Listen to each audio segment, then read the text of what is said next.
My lovely soul family, कैसे हैं आप सब। आई होप आप बहुत अच्छे होंगे। अपना नाम जब तक ध्यान बड़ी मेहनत और लगन से कर रहे होंगे। चलिए गाइस, आज हम देखने वाले हैं आपके डीएम कहाँ बिजी हैं जो डीएफ के इनर वर्क करने पर भी सामने नहीं आ रहे हैं। गाइस, अगर आप मुझसे रीडिंग लेना चाहते हैं या किसी भी तरह की गाइडेंस लेना चाहते हैं तो आप मुझे 9520642716 नंबर पर व्हाट्सएप मैसेज कर सकते हो। ये रीडिंग पेड होती हैं। तो चलिए गाइस, देखते हैं डीएम ऐसे कहाँ बिजी हैं जो आपके इनर वर्क करने पर भी सामने नहीं आ रहे हैं। प्लीज़ डिवाइन गाइड करें, प्लीज़ राधा रानी गाइड करें। 9 of cups, okay. 9 of swords, 9 of wands, sorry, strength card, ace of wands, the fool, 7 of pentacle, 7 of swords, the lovers, last one, queen of wands। देखिए guys, ये जो 9 of cups का card है, ये card बताता है कि आपके पर्सन के दिल में आपके लिए बेशुमार प्रेम है और ये पुरानी बातों को याद करते रहते हैं। जब आपका मिलन हुआ था बबल फेस में इनके साथ, ये पुरानी बातों को सोचते रहते हैं आपके बारे में 24/7। ये सोचते रहते हैं, आप इनके दिलो दिमाग में छाए हुए हो और इनके दिल में आपके लिए बहुत प्यार भी है। अगर इनके दिल में आपके लिए बहुत प्यार है तो ये छुपे कहाँ हुए हैं, ये कहाँ बिजी हैं इतना। गाइस, जो डीएम है, डीएम चाहते हैं कि आपकी अवेकनिंग हो जाए। डीएम को सिग्नल तभी डिवाइन देते हैं कि डीएफ से कांटेक्ट करो, डीएफ के पास जाओ, तब डीएफ अपने ऊपर पूरी फोकस हो जाती है। यानी अगर डीएम एनर्जी में कन्वर्ट हो रही है, अपने अंदर के डीएम एनर्जी को एक्टिव कर रही है, तो डीएम को डिवाइन की तरफ से सिग्नल मिलना शुरू हो जाते हैं कि डीएफ से कांटेक्ट करो। अब डीएम एनर्जी में आ रही है।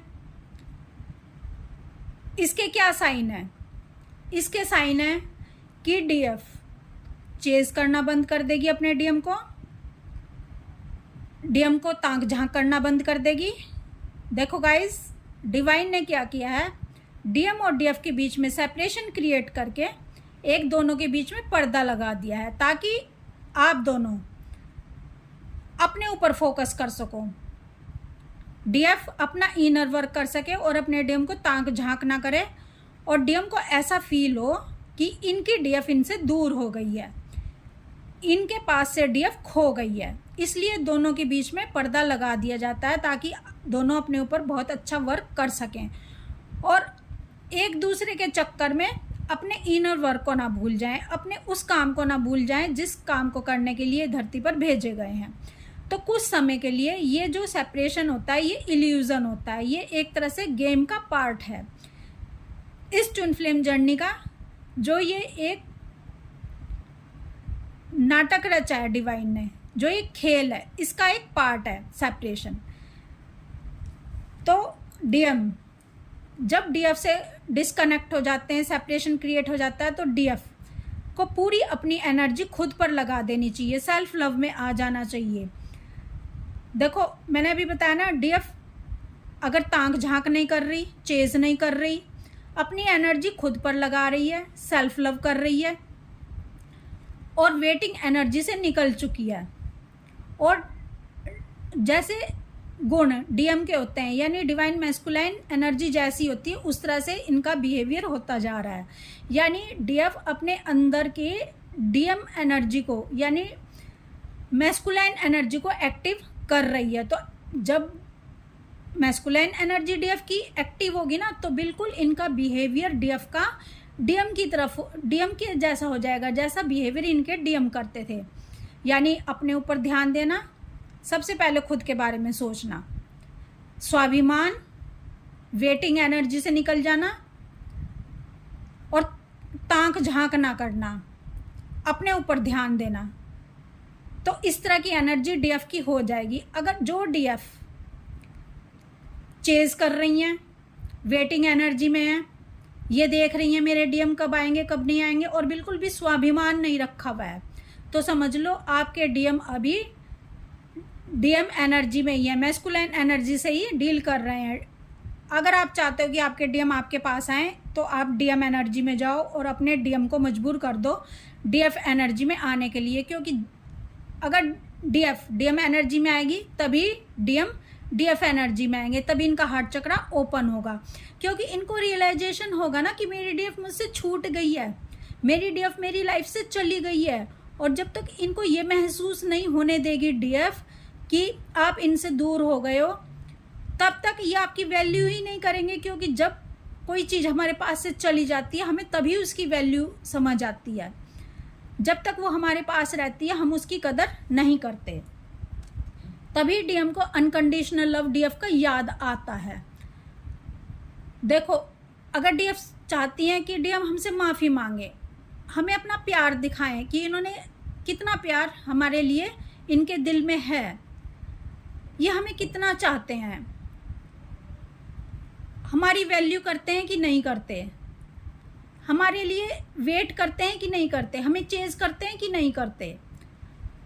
तो गाइस, आपको इन्हें रियलाइजेशन करवाना होगा कि अब आप इनके साथ नहीं हो, आप इनसे दूर जा चुके हो, आप अपनी लाइफ पर फोकस हो, आप खुद पर ध्यान दे रहे हो, आप सेल्फ लव कर रहे हो, आपको इनका इंतज़ार नहीं है। तभी डीएम आपसे माफ़ी भी मांगेंगे, आपके सामने झुकेंगे भी, इनकी ईगो की डेथ भी होगी, क्योंकि dark night of the soul में जब ये जाते हैं, जब थर्ड पार्टी इनको ट्रिगर मिलते हैं, चारों तरफ से इनको परेशानियों ने घेर लिया होता है, तो ये अपनी डीएफ को याद करते हैं।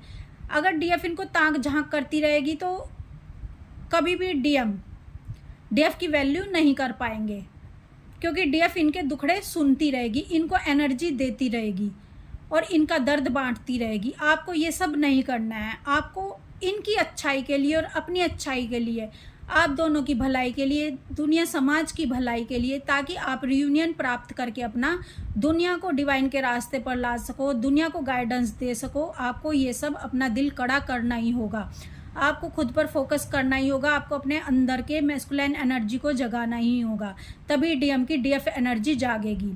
तो गाइज, अगर आप वेटिंग कर रहे हो तो ये वेट नहीं करेंगे, अगर आप इनको चेज कर रहे हो तो ये आपको चेज नहीं करेंगे, अगर आप इनको अपनी ये दिखा रहे हो कि मैं आपकी लाइफ से गई नहीं हूँ, मैं आपके साथ ही हूँ, तो ये कंफर्ट जोन में बैठे रहेंगे। तो आपको अपने डीएम एनर्जी को एक्टिव करना होगा हर हालत में, भले ही आपका मन कितना भी आपको परेशान करे कि डीएम की तरफ चलो, डीएम से बात करो, आपको अपने मन की नहीं सुननी कुछ टाइम के लिए, जब तक आपका रियूनियन नहीं हो जाता। तो डीएम को सिग्नल नहीं मिल रहे होते, क्योंकि डिवाइन इनको सिग्नल नहीं दे रहे होते जब तक डीएफ चेजिंग एनर्जी में रहती है। जब बिल्कुल मैस्कुलाइन एनर्जी में डीएफ आना शुरू कर देती है, तब डीएम को सिग्नल मिलते हैं कि अपनी डीएफ की तरफ जाओ, उनसे माफ़ी मांगो, उनको चेज करो, उनका वेट करो और उनको अपनी इमोशन फीलिंग दिखाओ, डीएफ को अपनी इमोशन फीलिंग दिखाओ, डीएफ को अपना प्यार दिखाओ। तो गाइज, जब दोनों, अब डीएफ तो अवेकन हो रही है, ठीक है, डिवाइन से कनेक्टेड हो गई, तभी डीएम की अवेकनिंग शुरू हो जाती है, क्योंकि डीएफ अपने ऊपर फोकस हो रही होती है, डीएफ बहुत अच्छा इनर वर्क कर रही होती है, अपने ऊपर ध्यान दे रही होती है, तब डीएम की अवेकनिंग बहुत फास्ट तरीके से होने लग जाती है। और जब डीएम को ये समझ आ जाता है कि मेरी डीएफ मुझसे दूर जा चुकी है, मुझे उससे रियूनियन करना ही है, भले ही मुझे थर्ड पार्टी और कार्मिक को रिलीज़ करना पड़े, तभी इनके अंदर स्ट्रेंथ जागती है, तभी इनके अंदर करेज और पावर आती है, और ये सोचने पर मजबूर हो जाते हैं कि मुझे फिर से पाना है, फिर से अपने डीएफ को पाना है, फिर से अपनी डीएफ को अपनी लाइफ में लेकर आना है। तो गाइस, कुछ समय के लिए आप अपना मन कठोर कर लो, मन की मत सुनो, मन पर सवार हो जाओ। मन आपके ऊपर सवार नहीं होना चाहिए। आपको क्या है, परेशानी तो होगी, दर्द ही तो होगा, पेन ही तो होगा, सह लो उसको, क्योंकि आप एक साधारण सोल नहीं हो, आप एक बहुत ही डिवाइन पावर वाली एनर्जी हो, आप बहुत ही स्ट्रॉन्ग सोल हो, आप एक योद्धा हो। आपको मन का गुलाम नहीं बनना। जब जब तक आप मन के गुलाम बने रहोगे तब तक आप अपना इनर वर्क अच्छे से नहीं कर पाओगे और डिवाइन से कनेक्ट नहीं हो पाओगे और अपने अंदर के डीएम और डीएफ एनर्जी को एक्टिव नहीं कर पाओगे। जब डीएम और डीएफ एनर्जी आपकी एक्टिव हो जाएगी, यानी आप बैलेंस में आ जाओगे, तो आपके डीएम को भी बैलेंस में आना ही पड़ेगा, दोनों एनर्जी को बैलेंस में करना ही पड़ेगा। और जब दोनों सेम एनर्जी में आ जाओगे ना, तभी रियूनियन होता है, क्योंकि आप दोनों फिर एक दूसरे को अच्छे से समझ पाते हो, आप दोनों सेम पेज पर आ जाते हो और आप डिवाइन समझ जाते हैं कि अब जो काम मैंने इनको सौंपा था वो ये कर चुके हैं, अब इनका उद्देश्य इनको ये प्राप्त कर लेते हैं, अपना सोल पर्पस इनको मिल जाता है और दोनों सेम वाइब्रेशन में आकर, सेम पेज पर आकर दुनिया के लिए कार्य करते हैं, दोनों एक होकर। एक होने का मतलब यहाँ फिजिकली एक होना नहीं है, यहाँ पर दोनों एक दूसरे के से कम्युनिकेशन करते हैं, दोनों एक दूसरे को समझते हैं, दूर रहकर भी दोनों एक होते हैं, दोनों एक दूसरे के पुकारने पर एकदम दौड़कर आते हैं। तो यही रियूनियन होता है, भले ही आपकी मैरिज डीएम से हो या ना हो, आप अदर स्पाउस से मैरिज में हो, लेकिन थर्ड पार्टी उस समय बिल्कुल चली जाती है आपकी लाइफ से या बिल्कुल सोलमेट में कन्वर्ट हो जाती है। थर्ड पार्टी भले ही आपके वाइफ हो या हस्बैंड हो, फिर वो आपकी लाइफ में बिल्कुल भी डिस्टर्बेंस नहीं करते और आप अपने सोल पर्पस पर लग जाते हो, अपने डीएम से कनेक्ट होकर, यानी दोनों यूनिटी में आ जाते हैं और अपनी लाइफ को आगे बढ़ाते हैं, दुनिया के लिए कार्य करते हैं।